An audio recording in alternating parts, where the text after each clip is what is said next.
मेहरानगढ़ किला समुद्र तल से 410 फीट ऊंची एक पहाड़ी पर बना हुआ है और यह जोधपुर का सबसे प्रमुख पर्यटन स्थल है। मेहरानगढ़ किले का निर्माण राव जोधा ने 1459 ईस्वी में करवाया था। ये किला मारवाड़ की राजधानी के रूप में बनाया गया। मेहरानगढ़ का अर्थ है सूर्य का किला। ऐसा कहा जाता है कि राठौर वंश सूर्यवंशी क्षत्रिय थे और इसी कारण उन्होंने किले का नाम सूर्य देवता के सम्मान में रखा। राव जोधा के बाद उनके उत्तराधिकारियों ने इस किले का विस्तार किया और इसे अधिक भव्य और मजबूत बनाया। ये किला लंबे समय तक मारवाड़ की राजधानी के रूप में काम करता रहा और इसे जोधपुर की शक्ति और संस्कृति का प्रतीक माना जाता है।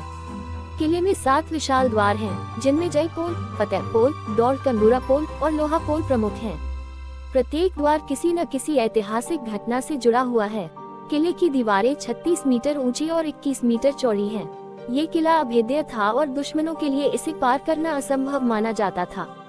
किले के अंदर कई महल हैं, जिनमें सुंदर नक्काशी और कला देखने को मिलती है। मोती महल राजा का मुख्य दरबार है। यहाँ का शाही सिंहासन प्रमुख आकर्षण है। फूल महल राजा के मनोरंजन और उत्सवों के लिए बनाया गया। शीश महल दीवारों पर कांच का बेहतरीन काम किया गया है। सिलेह खाना शाही अस्त्र शस्त्र का संग्रहालय। झांकी महल शाही महिलाओं की खिड़कियाँ।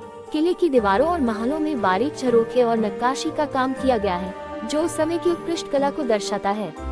किले के पास स्थित जसवंत थड़ा संगमरमर का स्मारक राजा जसवंत सिंह द्वितीय की स्मृति में बनाया गया था। इसे मारवाड़ का ताजमहल भी कहा जाता है। किले के प्रवेश द्वार के पास सूर्यदेव की एक प्राचीन मूर्ति स्थापित है, जो राठौर वंश के सूर्यवंशी होने का प्रतीक है।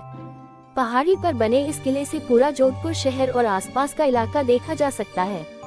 किले के निर्माण से जुड़ी एक रहस्यमयी और डरावनी कहानी प्रचलित है, जो इसे और भी अधिक रहस्यमयी बना देती है। कहा जाता है कि जब राव जोधा ने इस किले का निर्माण करने का फैसला किया, तब ये स्थान चिड़ियाटुंड नामक पहाड़ी पर स्थित था।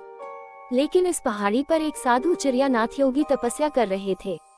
जब राव जोधा ने उन्हें वहां से हटने को कहा, तो वह क्रोधित हो गए और उन्होंने जोधा और उनके वंश को श्राप दे दिया कि यह किला कभी सुरक्षित नहीं रहेगा और उनके परिवार को पानी की कमी से जूझना पड़ेगा। इस श्राप से भयभीत होकर राव जोधा ने साधु को शांत करने की कोशिश की, लेकिन साधु अपने श्राप को वापस लेने के लिए तैयार नहीं थे। कहते हैं कि इसके बाद इस श्राप को समाप्त करने के लिए एक विशेष अनुष्ठान किया गया, जिसमें राजा रामेश्वर मेघवाल नामक व्यक्ति को स्वेच्छा से जीवित समाधि दी गई। ये बलिदान इसलिए दिया गया ताकि किले को संरक्षित किया जा सके और राज्य की समृद्धि बनी रहे।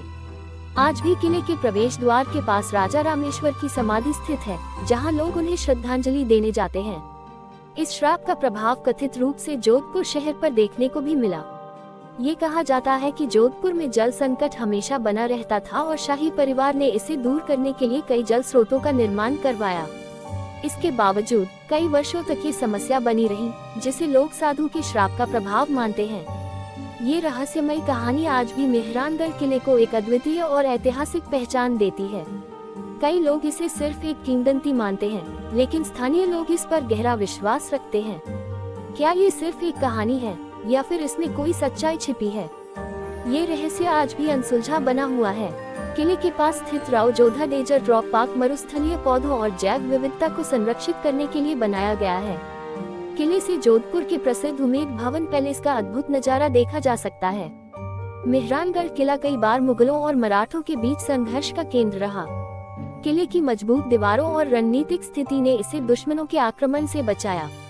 यहाँ के राजा और रानी अपने राज्य और धर्म की रक्षा के लिए बलिदान देने के लिए प्रसिद्ध थे। ये किला राजस्थान के प्रमुख पर्यटन स्थलों में से एक है। हर साल लाखों पर्यटक इसे देखने आते हैं। कई फिल्मों की शूटिंग मेहरानगढ़ किले में हुई है, जिसमें द डार्क नाइट राइजेस जैसी हॉलीवुड फिल्म भी शामिल है। किले की वास्तुकला, संग्रहालय और सांस्कृतिक गतिविधियां राजस्थान की समृद्ध विरासत को दर्शाती हैं।